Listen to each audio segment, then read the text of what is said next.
tanto quanto nós aqui no templo, com a mensagem que será anunciada. Fala conosco, é o que te pedimos, em nome de Jesus. Amém.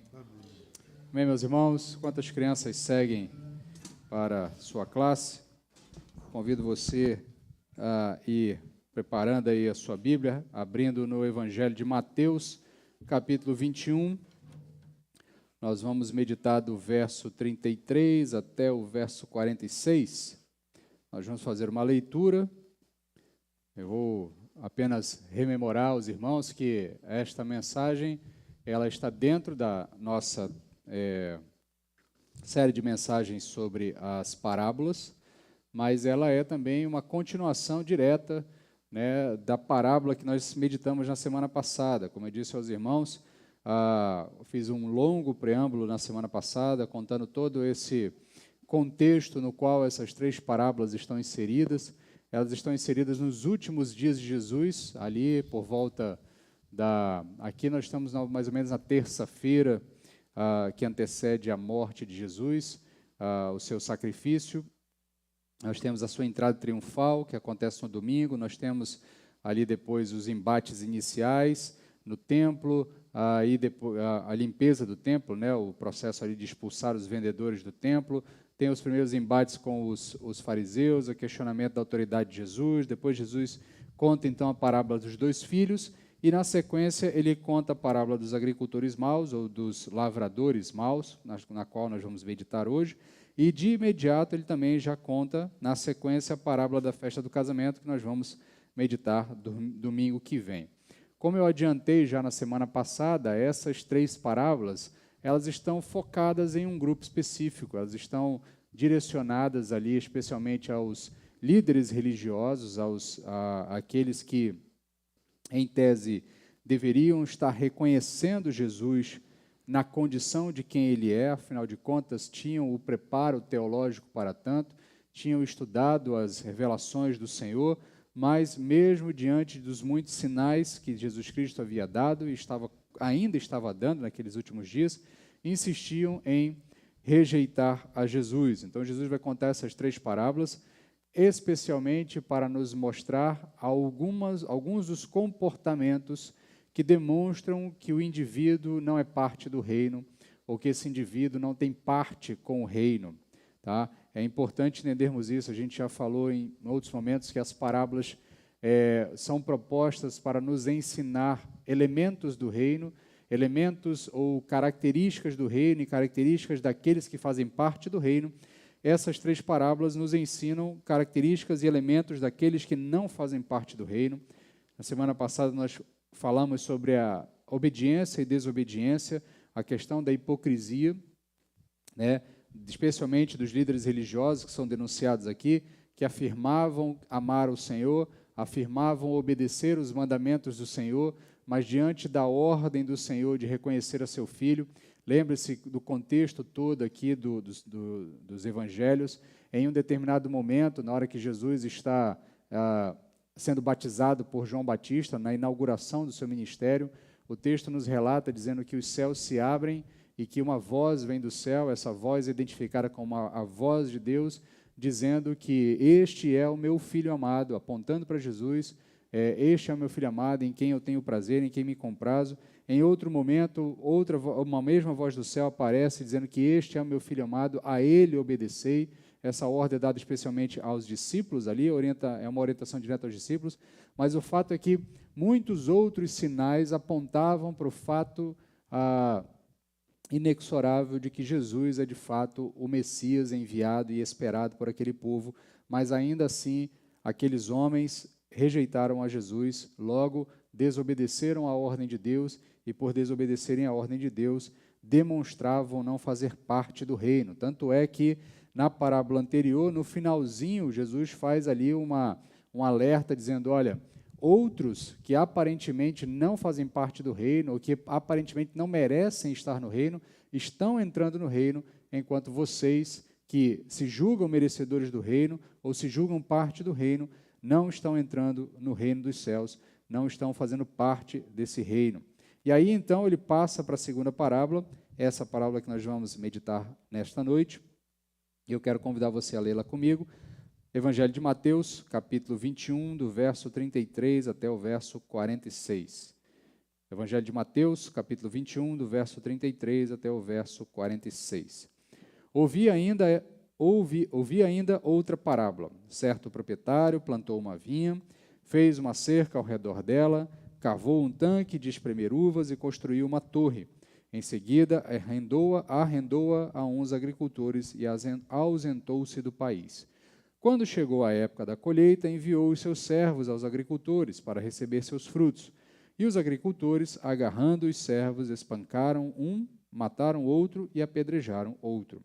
E enviando ainda outros servos, em maior número do que os primeiros, e fizeram o mesmo com eles. Por último, enviou-lhe seu filho, dizendo: respeitarão meu filho.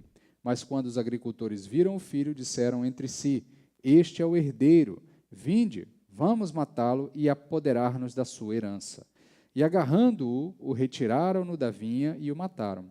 Quando, pois, vier o dono da vinha, o que fará com aqueles agricultores? Eles lhes responderam: destruirá horrivelmente esses homens maus e arrendará a vinha a outros agricultores que, no devido tempo, lhe entreguem os frutos. Jesus lhes disse: nunca lestes nas Escrituras, a pedra que os construtores rejeitaram tornou-se a pedra angular. Isso foi feito pelo Senhor e é maravilhoso aos nossos olhos. Portanto, eu vos digo que o reino de Deus vos será tirado e será dado a um povo que dê frutos. E quem cair sobre essa pedra será despedaçado, aquele sobre quem ela cair será reduzido a pó. Ouvindo estas parábolas, os principais sacerdotes e os fariseus entenderam que Jesus estava falando deles e tentaram prendê-lo, mas tiveram medo do povo, pois este o considerava um profeta. Senhor, fala conosco nessa noite, tem misericórdia de nós, para que possamos ser tocados pela Tua palavra, sermos instruídos por aquilo que o Senhor deseja falar conosco nessa noite. Prepara os nossos corações, é o que te pedimos em nome de Jesus. Amém. Então, meus queridos, como eu já disse anteriormente, essa parábola está emendada com a parábola do domingo passado. Jesus continua o seu embate aqui com os líderes religiosos, denunciando essa série de comportamentos que afrontam os valores do reino. Na parábola anterior ele falou de desobediência e hipocrisia, agora ele fala de rebeldia, ele fala de um grupo de pessoas que se rebela contra o Senhor daquela terra.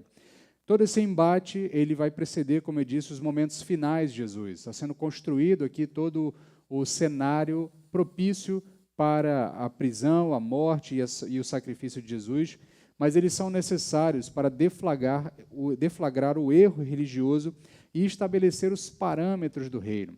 Todo esse processo é necessário para que Jesus deixe claro, tanto para nós que viríamos depois, como para aqueles que estavam lá naquele momento, a necessidade de fazer uma distinção muito clara de qual é o comportamento que se espera daquele que está no reino e qual é o comportamento daquele que afirma estar no reino, mas não está no reino de verdade, porque tem um comportamento contrário aos padrões do reino.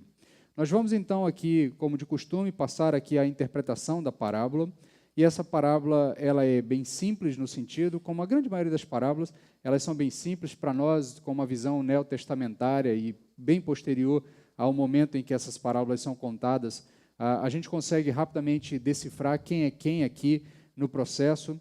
Então, para que a gente até ganhe tempo no entendimento, fica muito claro aqui que nós temos alguns personagens. O Senhor da terra é uma clara referência a Deus, ao Senhor do reino, ao Senhor da terra, ao dono da terra, né? A vinha, aqui algumas pessoas tentam traduzi-la como Israel, especificamente, o reino de Israel, embora até possa se fazer uma referência a Israel, mas a ideia aqui da vinha está muito mais ligada ao reino de Deus, aquilo que pertence a Deus, ao seu reino, à sua criação como um todo. Então, a vinha é a criação como um todo, é o reino de Deus. Tá? Os primeiros lavradores, aqueles que foram arrendatários desse reino em primeiro momento, é uma clara referência aos líderes religiosos judeus e ao povo judeu como um todo, tá? Que é o povo inicialmente escolhido por Deus. Essa colheita pretendida pelo Senhor da terra é uma referência à glória devida a Deus, por ser o Criador da terra. O fruto que Deus espera da sua vinha é a glória que é devida ao seu nome, a glória que lhe foi tirada ou lhe foi negada no momento em que nós nos separamos de Deus, no momento em que nós quebramos aquele relacionamento originalmente estabelecido no Éden. Essa glória que foi negada a ele, ela é esperada por ele, então por isso ele manda os seus servos para vir buscar esse fruto, para vir buscar esse reconhecimento de quem ele é. Os servos que o Senhor manda para receber os frutos da terra representam todos os enviados do Senhor ao longo da história, seus profetas, seus sacerdotes, os reis que atuaram em nome do Senhor, todos esses personagens bíblicos, líderes religiosos, Moisés, Abraão, José, deixa eu ver quem mais aqui a gente pode colocar, Samuel, Davi, tantos outros, os profetas todos, os maiores, os menores, todo esse grupo de pessoas que vieram, amando de Deus, lembrar o povo de que eles deveriam dar glória a Deus, entregar a Deus o fruto do qual Deus é merecedor.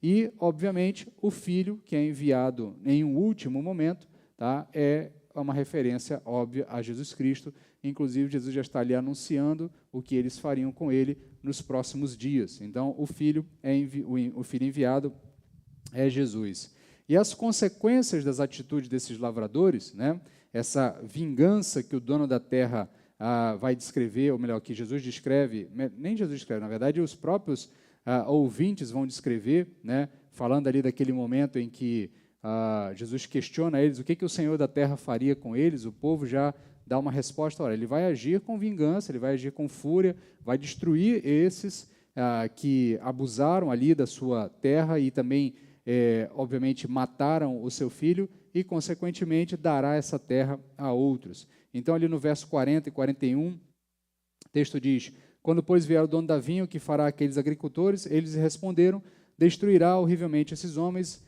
maus e arrendará a vinha a outros agricultores que, no devido tempo, lhe entreguem os frutos. Aí Jesus, então, faz uma interpretação profética, ele usa o Salmo 118, verso 22 e 23, ele faz uma referência também ali em Isaías 8, capítulo 8, verso 14, e Daniel 2, 34 e 44, que é aquele ponto ali em que o texto vai fazer uma referência sobre a pedra angular, né? Jesus diz, nunca lestes nas Escrituras, a pedra que os construtores rejeitaram tornou-se pedra angular, perdão, minha tela apagou. A pedra que os construtores rejeitaram tornou-se a pedra angular. Isso foi feito pelo Senhor e é maravilhoso aos nossos olhos. Portanto, eu vos digo que o reino de Deus vos será tirado e será dado a outro povo que dê frutos, e quem cair sobre esta pedra será despedaçado, e aquele que sobre quem ela cair será reduzido a pó. O verso 44 aqui, ele tem algumas questões exegéticas que a gente não vai abordar com profundidade, mas só para fazer uma referência, talvez na sua Bíblia ele esteja entre colchetes, se você prestar atenção, na versão que nós estamos lendo, provavelmente está destacado os colchetes ali, porque esse verso 44, existe uma discussão porque ele não pertence à maioria dos manuscritos mais antigos. Quem esteve na EBD, se não me engano, da semana passada, eu dei uma breve explicação sobre essa questão. Nós temos uma questão que a gente chama de crítica textual. Nós temos alguns textos bíblicos. O nosso texto, o texto que nós temos em mão, ele não é exatamente o texto original, ele não é o texto que o autor originalmente escreveu. Nós temos acesso à cópia das cópias, né? E aí o trabalho é nós encontrarmos as melhores cópias e as cópias que são mais próximas do original. Tá? Esse é um trabalho que pessoas vêm fazendo há séculos, há milênios, desde que o cânon está sendo organizado como Bíblia para nós, isso está sendo feito. E, ao longo do tempo, você encontra em alguns manuscritos, alguns versos presentes naquele texto, em outros manuscritos você não encontra esse verso presente. E aí a discussão é, eu fico com aqueles que mais se repetem ou fico com os mais antigos? Né? O consenso é você fazer uma espécie de meio termo entre eles. Você pega esses versos que, embora não estejam nos mais antigos, mas estão em muitas cópias, você acrescenta eles ao texto, mas destaca eles, deixando claro que esse texto ele não pertence a todos os manuscritos. Então, é possível que ele tenha sido um adendo, um acréscimo, um comentário que algum copista colocou ao longo da história. A gente chamou essa atenção. Agora me lembrei que o irmão perguntou sobre o finalzinho do Evangelho de Marcos. O finalzinho do Evangelho de Marcos tem uma grande discussão sobre isso, porque os últimos versos, aquele que fala que e aqueles que forem em meu nome pegarão em serpentes e nada lhes acontecerá, se tomarem veneno não sentirão nenhum efeito, né, e terão uma série de proteções. Então, ali você vai perceber que aquele texto todo ele está entre colchetes ou entre asteriscos, vai depender de como a sua versão, a sua Bíblia trata. Mas o fato aqui, tirado a discussão exegética, né, fechado aqui esse breve parênteses sobre a discussão exegética do texto, o ponto é que, nesse texto aqui, Jesus está pegando diversos textos do Antigo Testamento e deixando claro aos seus ouvintes que ele é esta pedra angular. É sobre ele que está se falando quando o texto diz sobre essa pedra. E, em certo sentido, se nós olharmos para o texto 44, verso 44, ele está deixando claro aos seus ouvintes que aquele sobre quem essa pedra, quem cair sobre essa pedra será despedaçado, no sentido de que aquele que o enfrentar, seja o enfrentando, tentando cair sobre ele, ou seja, a pedra caindo sobre ele. Aqui alguns intérpretes fazem uma referência que a primeira parte às vezes está falando do seu momento inicial, da sua vinda, da sua primeira vinda, onde as pessoas caíram sobre ele, atacando a ele. Então, aqueles que o atacaram certamente seriam destruídos. E depois ele fala da sua segunda vinda, que é quando ele, em tese, voltaria. Então, ele, como essa pedra, cairia sobre outros, né, também reduziriam todos aqueles a pó. O ponto aqui é que aquele que rejeita Jesus está fadado à destruição. É isso que Jesus está chamando a atenção dos seus leitores e dos seus ouvintes. Isso gera uma comoção entre os religiosos, especialmente vai ser descrito ali nos últimos versos. O fato deles ouvirem de Jesus, e muito bem, e aqui fica interessante a leitura do texto, porque eles não precisam de uma grande discussão teológica para perceber que quando Jesus se reputa a esses textos, o texto de Salmo 118, 22 e 23, Isaías capítulo 8, verso 14, e o profeta Daniel, capítulo 2, verso 34 e 44, quando ele faz essas referências, ele junta esses textos todos e se autodenomina a pedra angular, ou aponta para si mesmo como essa pedra angular, que foi rejeitada por uns, mas que serve de base para toda a construção do reino do Senhor, e isso é maravilhoso aos nossos olhos, como ele finaliza ali. Nesse texto, fica muito claro que Jesus está chamando para si essa função, essa responsabilidade, essa condição de ser a pedra angular. E logo os seus, aqueles que o rejeitavam, aqueles que estão contra ele, ficam logo, percebem claramente. E aqui fica claro o como aqueles homens entendiam quem Jesus era. E, em certo sentido, eles tinham compreensão muito clara de que Jesus tinha todas as evidências de que ele era, de fato, o Messias. Mas o seu amor a uma outra estrutura, o seu amor a uma coisa que não lhes pertencia, que era o domínio religioso e espiritual sobre aquele povo, era tão grande que eles foram capazes de rejeitar essa pedra e capazes até mesmo de tentar destruir essa pedra. Então, de forma bem simplória, né, fazendo aqui um apanhado geral da nossa parábola, o cenário e os personagens são relativamente fáceis de compreender. Jesus está dizendo que os judeus, especialmente os líderes religiosos, estão rejeitando os sinais que lhes são dados de que ele, Jesus, é o Filho de Deus, enviado a nós, e, portanto, diante dessa rejeição, eles certamente serão punidos, eles certamente serão rejeitados. Um instantinho, porque o tablet hoje resolveu desligar a tela o tempo todo. Então, fica muito claro que Jesus está dizendo aos seus interlocutores, aqueles homens, que eles vão ser punidos pelo fato de estarem rejeitando a Jesus. E essa punição nada mais é do que perder a guarda do reino, ou perder a posse do reino, ou perder aquilo que Deus entregou a eles. Tanto é que Jesus diz, olha, o reino dos céus será tirado de vocês e será dado a outros. Será dado a outros que no devido tempo darão o fruto. E aqui fica uma referência clara, naquele momento ainda não é compreensível aos que estavam ouvindo Jesus falar, mas para nós, no futuro, tempos depois, fica muito claro que isso é uma referência à igreja. É uma referência de que Deus está tirando o reino dos céus de uma nação que não agiu de acordo com aquilo que ele havia esperado, com aquilo que ele havia determinado, e está transmitindo a um outro povo, um outro povo. E qual é o outro povo que a Bíblia cita? A igreja. A igreja é tratada pela Bíblia como um povo, como uma nação. Você pode lembrar lá do que Pedro vai dizer na sua carta, ele diz assim, olha, vós sois nação santa, né? Falando da igreja, vocês são nação santa, povo escolhido de Deus, propriedade de Deus. Então, a Bíblia trata a igreja como este povo, como uma nação. Deus não tem dois povos, Deus tem apenas um povo. E a guarda do seu reino foi tirada de um povo e transmitido a outro povo. Então, nesse sentido, o próprio apóstolo Paulo, muito tempo depois, lá no final do livro de Atos, quando ele está encerrando ali a sua jornada, saindo de Jerusalém para um eventual julgamento em Roma, né, nós acompanhamos isso quando fizemos aquela série de mensagens no livro de Atos, você vai ver que lá no finalzinho ele chega em Roma, ele então pede uma audiência com os líderes religiosos, os líderes judeus daquela cidade, com os líderes da sinagoga judia ali em Roma. Ele se apresenta, ele diz, olha, os meus irmãos judeus estão me perseguindo porque eu estou defendendo a ressurreição dos mortos, eu sou fariseu. Aí ele explica toda a sua questão, e aí fica ali meio até um tanto quanto estranho, porque os líderes judeus, eles, olha, não chegou nenhum tipo de carta aqui nos informando sobre qualquer discussão, qualquer perseguição entre vocês.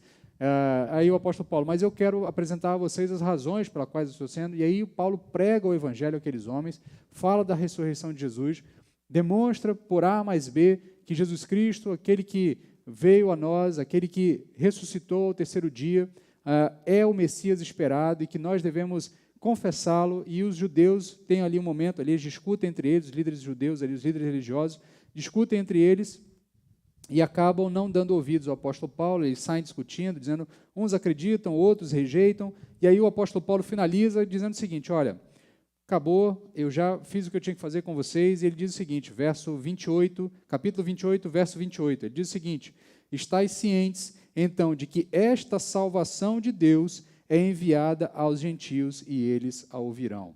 Então, fica muito claro ali que o que Jesus está dizendo naquele momento é confirmado posteriormente pelo apóstolo Paulo, e fica claro que aquele povo que rejeitou Jesus perde essa condição de ser aquele que guarda a vinha, que ser aquele que é quem vai cultivar essa vinha, a fim de que o dono da vinha receba o fruto no devido tempo. Então, os judeus que rejeitaram o Filho, perderam o reino, perderam a vinha, essa vinha foi entregue a outro grupo de pessoas, a igreja. Embora, é bom deixar bem claro que isso não é uma completa exclusão dos judeus. Tá? O discurso não pode ser tratado como um discurso antissemita. A ideia não é que o judeu está sempre errado.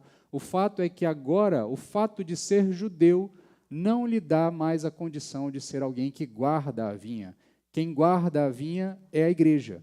Quem é o lavrador da vinha do Senhor é a igreja. Então, se o judeu deseja guardar a vinha do Senhor, ele tem que se integrar no povo do Senhor, e o povo do Senhor é a igreja. Então, nesse sentido, Deus tem apenas um povo. É isso que nós estamos aqui interpretando e entendendo.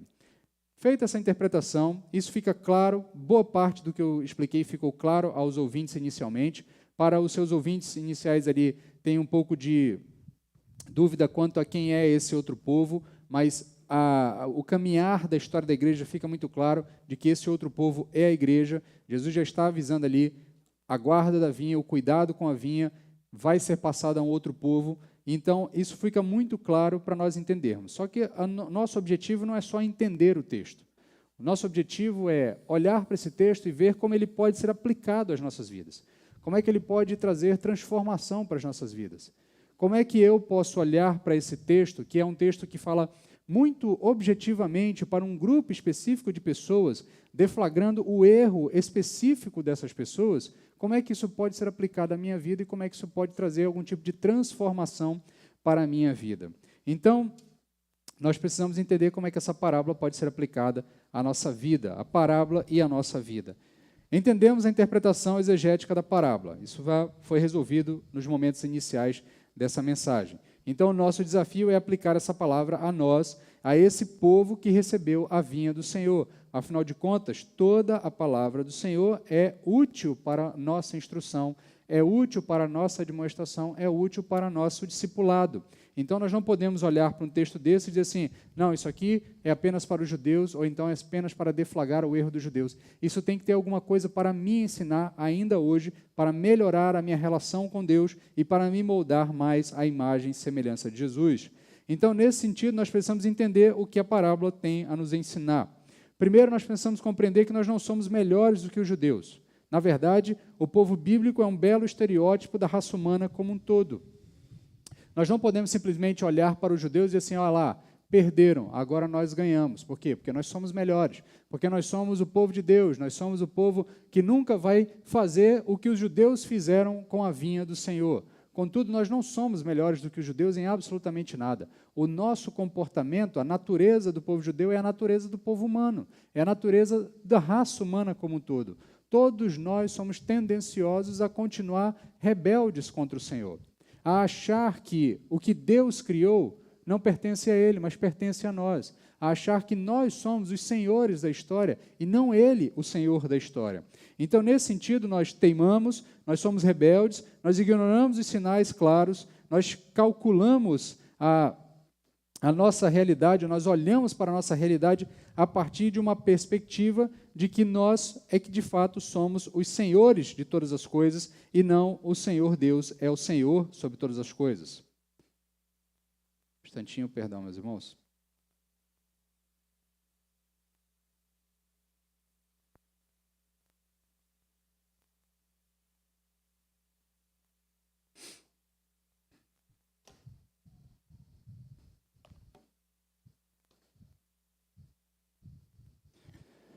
Então, nesse sentido, nós continuamos rebeldes, nós somos teimosos, ignorantes, ignoramos os sinais claros, nós estamos calcados na nossa própria capacidade, nossos próprios desejos por independência. E isso nos torna semelhante aos judeus em quase tudo. Tá? Então, o que nos difere daquele povo a ponto do Senhor ter nos dado a sua vinha? O que nos difere daquele povo e o que é que nós temos que olhar para o erro deles e entender onde é que está o erro deles e qual é o erro que nós não devemos cometer.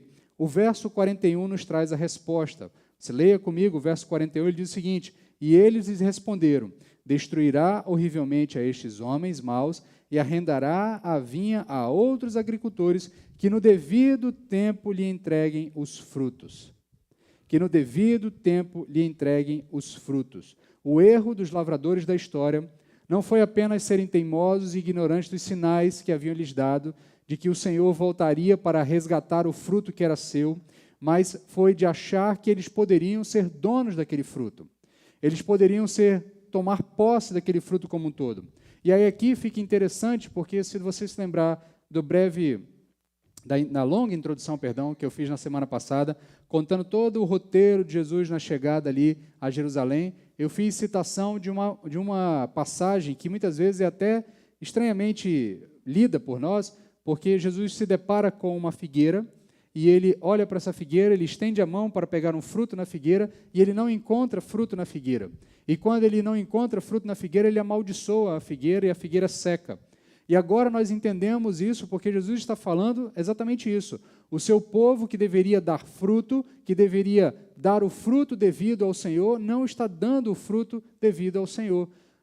A figueira, como eu expliquei na semana passada, domingo passado, a figueira é um fruto, ou melhor, é uma árvore que a sua natureza é dar fruto o ano inteiro. Ela dá fruto em todas as estações, ela não é uma árvore que dá fruto em apenas uma estação. Então, o fato dela não dar fruto naquele momento, de não ter nenhum fruto naquele momento, apenas denota que ela é uma figueira ruim, que ela é uma figueira que não cumpre a sua função.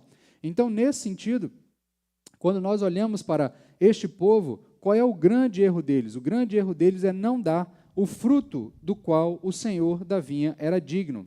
E aqui o fruto não está ligado diretamente com a ideia do restante da Bíblia, quando fala de frutos, o fruto do Espírito, ou elementos que demonstrem a nossa conversão, ou que demonstrem a nossa mudança. O fruto aqui é o fruto da terra, é o fruto da vinha, não é o fruto do indivíduo em si especificamente. Óbvio que isso vai estar junto, vai estar no bojo. Mas o fato aqui, a compreensão melhor aqui, é que o fruto da vinha, do qual Deus vem buscar, é de fato o reconhecimento de que Ele é o Senhor, de que Ele é o dono daquela terra, de que Ele é digno de toda a glória, de todos os frutos daquela terra. Então aqui o fruto não tem a mesma conotação de outras passagens, onde se fala de dar frutos, mas tem sim a intenção de dar o reconhecimento devido a quem é de direito. Então, como é que nós podemos aplicar essa parábola às nossas vidas? Eu quero fazer 3 aplicações para nós nessa parábola e tirar algumas lições para as nossas vidas. A primeira aplicação e o primeiro ensinamento que podemos tirar para nós é que nós precisamos reconhecer quem Deus é e quem nós somos. Se nós queremos ser o povo, os servos que entregarão o devido fruto ao Senhor no tempo correto, nós temos que entender que somos os servos e não os senhores da vinha. A vinha não é nossa, a vinha pertence a Deus. A vinha pertence a Ele. E a vinha é uma referência a toda a criação. Tudo pertence ao Senhor. Todas as coisas pertencem ao Senhor. E reconhecer que o Senhor Deus é o Senhor desta criação e merece toda a glória que é devida ao seu nome, é o primeiro passo para não sermos equiparados aos lavradores maus. Reconhecer que Deus é o Senhor da criação e merece toda a glória é o primeiro passo para não sermos equiparados aos lavradores maus. Reconhecer que Deus é o Senhor da criação me leva a compreender que tudo o que eu faço nesta criação deve buscar, em última análise, glorificar ao Senhor. E aqui é um ponto crucial, e eu quero chamar a sua atenção, porque muitas vezes nós cantamos, nós afirmamos, nós falamos que em tudo nós daremos glórias a Deus, que em todas as coisas nós damos glórias a Deus e que nós queremos dar glórias a Deus em todas as áreas de nossas vidas. Contudo, na prática, nós temos grande dificuldade de fazer isso, porque muitas vezes nós separamos as áreas.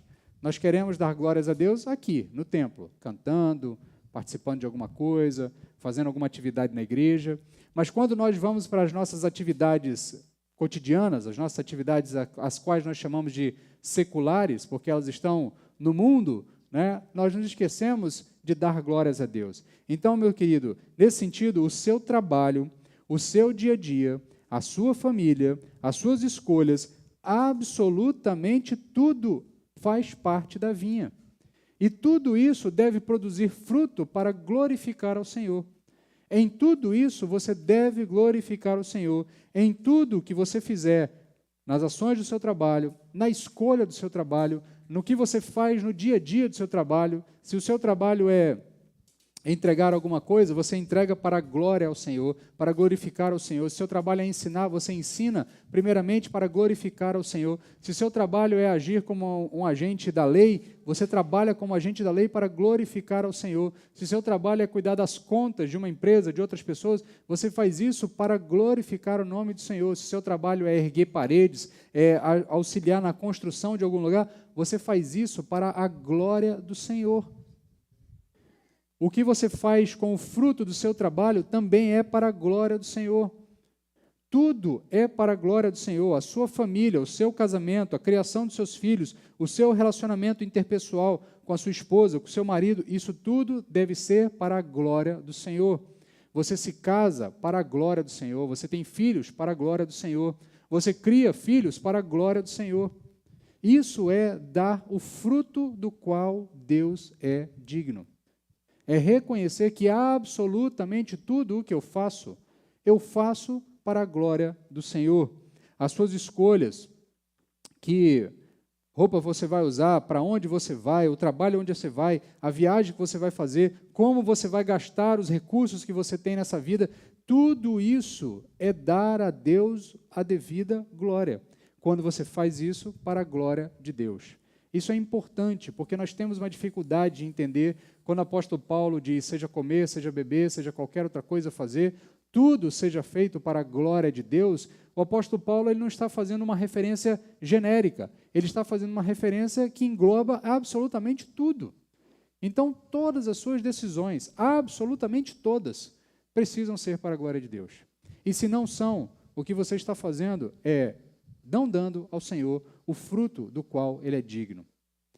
você estar se comparando aos maus lavradores, que não deram ao Senhor o fruto do qual ele era digno, o reconhecimento de que ele é o Senhor sobre todas as coisas. Então, se nós somos servos, como servos, nós servimos o Senhor e não a nós mesmos, porque quando nós começamos a tomar decisões sobre nossas vidas e nos esquecemos de que essas decisões não estão glorificando ao Senhor, o que nós fazemos é a mesma coisa que esses lavradores tentaram fazer no verso 38, capítulo 21, verso 38. Quando o filho está chegando, eles olham e confabulam entre si e dizem: este é o herdeiro, vinde, vamos matá-lo e vamos nos apoderar da sua herança. O que eles queriam é, na verdade, se tornarem senhor da vinha. Quando eu passo a viver ignorando que todas as minhas ações devem glorificar ao Senhor, aquilo que eu falo com a minha esposa, com meu marido, com meus filhos em casa, aquilo que eu falo no meu trabalho, aquilo que eu digo, as minhas ações, e me perdoem aqui se eu muitas vezes fico limitado nos exemplos, porque tudo é de fato tudo. Então pense em absolutamente tudo o que você faz. Tudo deve ser para a glória do Senhor. E quando você não faz isso, o que você está dizendo é que essas coisas são para a sua glória. São para a sua satisfação. Você está tomando a vinha que não é sua. Você está se apoderando daquilo que não é seu. É o que aqueles homens tentaram fazer na história. É o que, em certo sentido, aqueles líderes religiosos estavam fazendo, se apoderando daquela condição de serem os intérpretes da lei, decidindo quem era santo e quem não era santo, e quem de fato era ou não o Messias enviado de Deus. Não cabia a eles fazer isso. O que cabia a eles é reconhecer o Messias. E eles não reconheceram, e não o reconhecendo, não deram o fruto digno ao qual o Senhor é devido, e nesse sentido, eles então tentam se apoderar da herança daquele filho, da história, da parábola, e esse apoderar da herança é nada mais, nada menos do que dizer: isso aqui é meu, e não é do Senhor.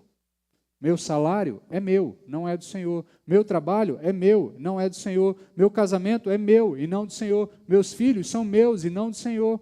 As minhas escolhas são minhas e não do Senhor. Então, nesse sentido, quando nós agimos assim, nós, de fato, nos equiparamos àqueles lavradores maus. Nós nos comportamos exatamente como aqueles lavradores maus. Não reconhecendo quem somos e quem Deus é, certamente nós tentaremos nos apoderar do que é de Deus. Quando nós não reconhecemos quem nós somos e não reconhecemos quem Deus é, certamente nós nos apoderaremos, nós tentaremos nos apoderar daquilo que é de Deus. E se nós fizermos isso, nós fatalmente estaremos nos equiparando ao mesmo comportamento daqueles lavradores maus. E nós... Opa, acabou a pilha.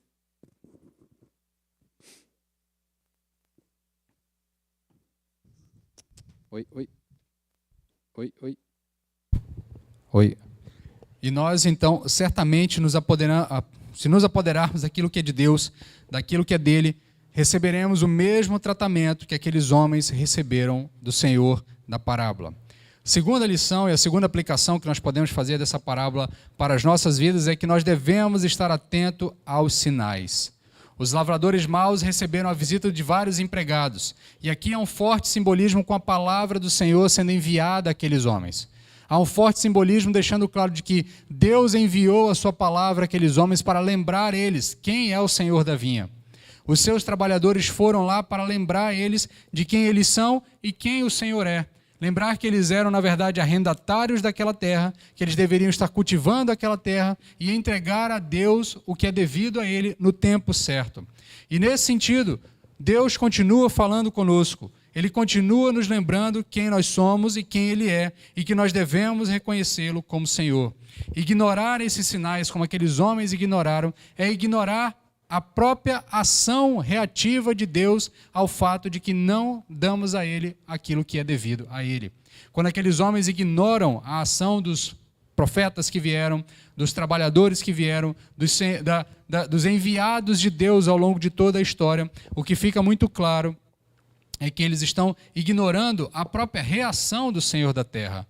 Não é à toa que Jesus faz uma pergunta às pessoas: ora, o que o Senhor da terra fará com aqueles homens? As pessoas tinham uma expectativa, tanto é que respondem, ora, vai agir com dureza, com brutalidade, vai destruir aqueles homens e vai tomar essa terra e entregar a alguma outra pessoa que faça o trabalho correto, que faça o trabalho direito. Então, ignorar os sinais somente vai endurecer mais os nossos corações, porque Deus constantemente está falando conosco, nos lembrando quem nós somos e que devemos reconhecê-lo como Senhor. Deus deseja que nós reconheçamos Ele como Senhor, e isso não é egoísmo da parte de Deus, porque enquanto criação de Deus, somente encontraremos satisfação e completude quando dermos glórias a Deus. Nós só encontraremos satisfação quando encontrarmos em Deus a razão para ter satisfação. Nós só conseguiremos nos sentir completos e plenos quando estivermos dando a Deus aquilo que é dele. Cumpriremos o nosso papel. Aqueles homens eram o quê? Servos. Eles não eram senhores da vinha. Ao não completar o seu papel, a não entregar ao Senhor o que é devido ao Senhor, eles não encontraram satisfação. E tentaram encontrar satisfação se tornando senhores da vinha, tentando tomar para si a vinha. E nesse sentido, nós, como criação de Deus, só encontraremos a plena satisfação quando dermos a Deus o que é devido a Ele, quando estivermos glorificando a Deus e dando a Ele a glória que é devida ao seu nome. Os sinais continuam sendo dados, nós devemos ouvir e nos converter ao caminho que Ele nos apontam, que esses sinais nos apontam. Se nós não queremos nos tornar esses lavradores maus, se nós não queremos nos equiparar a esses lavradores maus, se nós de fato queremos ser esse povo que recebeu a vinha e cuidar da vinha corretamente, nós devemos estar sempre atentos aos sinais. Deus está falando com você constantemente, te lembrando quem você é e lembrando que você deve dar glória a Deus em tudo o que você faz, absolutamente tudo. Todas as suas ações devem glorificar ao Senhor. Terceira e última aplicação é que não basta aparentar estar no reino, é preciso estar de verdade no reino. Um outro erro que aqueles homens cometeram, que aqueles lavradores, ou melhor, que os homens a quem Jesus está tentando falar, que são aqui o símbolo dos lavradores, foi achar que eles, pelo fato de eles estarem apoderados daquela vinha, eles se tornaram partes da vinha e donos da vinha. Assim como os judeus tropeçaram ao acharem que, por serem o povo escolhido de Deus, nada que eles fizessem mudaria essa realidade, nós também, como esse povo que recebe essa tarefa agora de cuidar da vinha, nós não podemos achar que o fato de estarmos aqui na igreja é o suficiente. Nós precisamos, de fato, viver como pessoas do reino. Não basta apenas participar desta atividade da igreja e achar que isso é o suficiente para me incluir no reino. Eu preciso, de fato, viver como alguém do reino e me comportar como alguém do reino. Se nós não dermos o fruto do qual Deus é merecedor, também seremos expulsos da vinha. Se nós não dermos o fruto do qual o Senhor é merecedor, Ele também tirará a vinha de nós e dará a um povo que, de fato, deseja cultivar essa vinha. E esta palavra serve para nós, especificamente para nós, um povo local, aqui, localizado. Igreja Batista Olaria. Ao longo dos anos, essa igreja está plantada aqui. E se nós que estamos aqui não dermos a Deus o fruto do qual Ele é merecedor, Ele certamente tirará esta vinha daqui de nós e dará a outros, que de fato cuidarão dela. Então, se nós estamos aqui, nós precisamos estar aqui para dar glórias a Deus. E não apenas glórias a Deus de boca, mas dar glórias a Deus com nossas ações constantes, com a nossa vida, com a cotidianidade da nossa vida, com a constância das nossas ações em nossas vidas. Então, se nós não dermos o fruto do qual Deus é merecedor, de fato, nós estamos nos equiparando àqueles homens, e se nos equipararmos àqueles homens, nós também seremos expulsos da vinha. O reino de Deus pertence àqueles que dão a glória devida a Deus. O reino de Deus, a vinha do Senhor, todos os símbolos referentes a essa realidade da criação de Deus e esse reino eterno que de fato desejamos passar com Deus ou adentrar eternamente com Deus, ele pertence àqueles que dão a glória devida a Deus. Nessa noite, meu querido, o desejo do meu coração é que você compreenda que se você deseja ser parte desse povo que está cultivando a vinha do Senhor, você precisa dar glórias a Deus em absolutamente tudo. Você precisa viver para a glória de Deus em absolutamente tudo. As suas escolhas, as suas ações, aquilo que você faz no seu dia a dia, precisa ser para a glória de Deus e refletir a glória de Deus em absolutamente tudo. Somente assim é que você pode, de fato, ter a expectativa de estar no reino de Deus, de estar fazendo parte do reino de Deus, de ser esse povo a quem Deus entregou a sua vinha para ser cuidada. Que Deus fale aos nossos corações nessa noite. Eu quero convidar você agora, nesse momento em que nós estamos encerrando essa mensagem, a cantar um cântico. Hoje nós cantamos alguns cânticos antigos, né? E vamos cantar mais um cântico antigo aqui. Quero que você cante uma passagem bíblica de Romanos, onde o apóstolo Paulo está tratando sobre alguns temas, sobre a eleição, a salvação, a predestinação de Deus, e uma série de temas altamente complexos, mas diante da glória de Deus em todo o processo da salvação, o apóstolo Paulo para e glorifica ao Senhor. E ele canta um hino, ele escreve um hino, e eu quero convidar você a cantar esse hino comigo, para que esse hino comece a trabalhar no seu coração o desejo de reconhecer glória a Deus em absolutamente tudo. Quero que você medite na palavra, o texto é conhecido, você vai certamente cantar conosco, mas eu quero que você medite buscando entender absolutamente que Deus é merecedor de glória em todo o tempo e em todas as ações da sua vida.